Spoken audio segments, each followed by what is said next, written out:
Cas is the Chief Information Officer at Cordaan, one of the largest healthcare providers in Amsterdam. It provides care to over 20,000 people from 120 locations across Amsterdam, and they do this with the help of over 6,000 employees and more than 2,500 volunteers.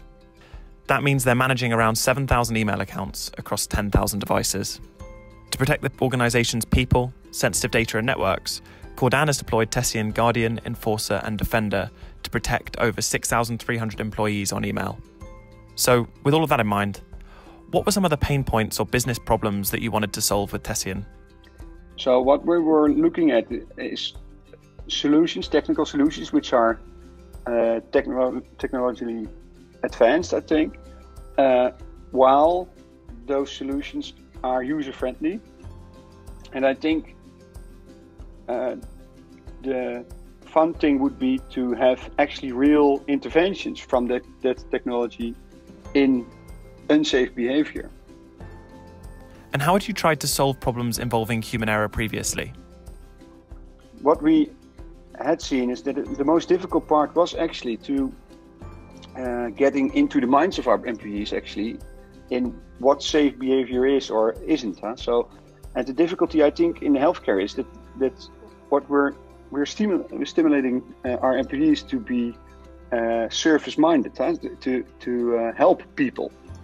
And yeah, more or less that's sometimes that's difficult in relation to do the safe things in email or in file management or in so people are more or less trained to give an answer if you're asked something.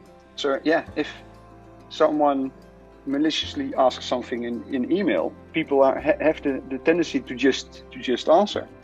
And how do you do both? So have a service-minded culture for our clients and patients, but in the meanwhile have a safe mindset.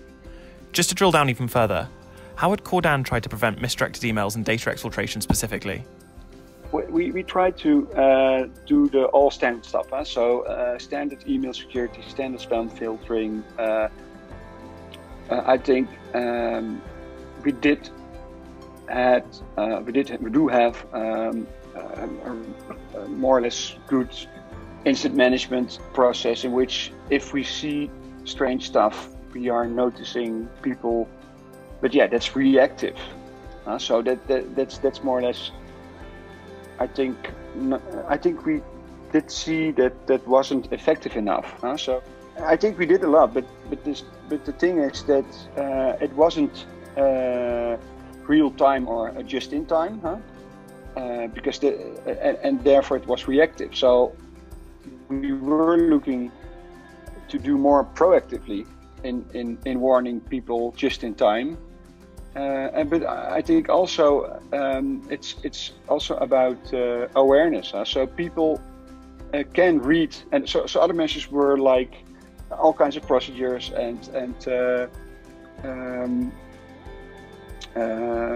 so people did know what they should do, but in real life, in the heat of the moment, getting email and then having top of mind, okay, this is allowed, or this isn't allowed. And why did you choose Tessian over other solutions or approaches? We did have some, and still do have some measures. So, for instance, secure email is something more or less a healthcare-based solution in which we can send email securely between connected healthcare organizations in Amsterdam, for instance.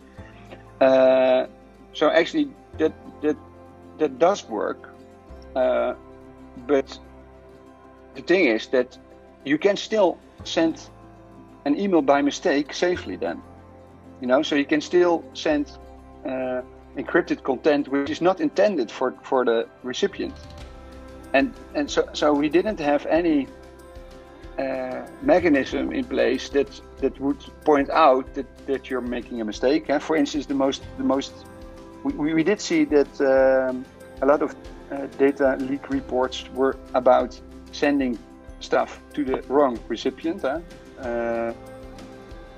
Yeah, I think actually, to be fair, everyone in business has done something like this in the past.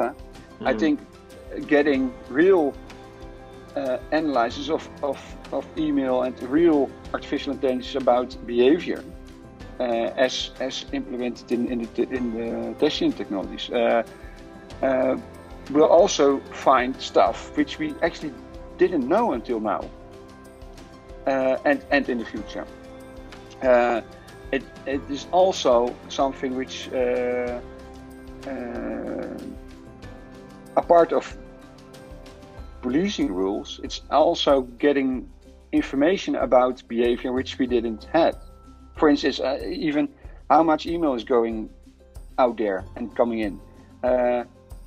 How much email is actually sent to private email addresses. But the second thing is that because people aren't doing a lot of stuff, they aren't doing it on purpose, and they just are unaware about the risks there are.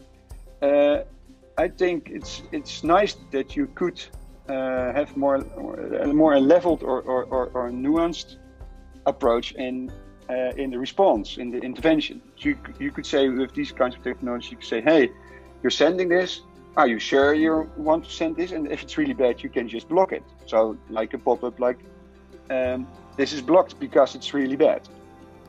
How quickly did you see results for Tessian? That's one thing. So you could actually calculate the risk before and after the investment in Tessian. So that's one thing to look at it. The other thing is, and that's the indirect value, is the behavior. What you're actually doing is helping people to do the right thing. And I think people are feeling assisted if they are assisted by the technology, instead of having that feeling in the back of your mind. Okay, am I doing the right stuff? And what we did actually see was actually really exciting, but also a bit frightening, because a bit scary, because now we did see stuff going on which we actually didn't know until then. So we did actually see how much email is sent to private email addresses. So we did know that some things were going on, but the scale of it wasn't really transparent for us, I think, and now it did. So it really accelerated the pace in which we want to do something about it, I think, and also people were we could also see that people were actually starting already to just press the no button. Do you still want to send this email? No. And that's interesting, because there are people actually getting to make new choices which they didn't make before.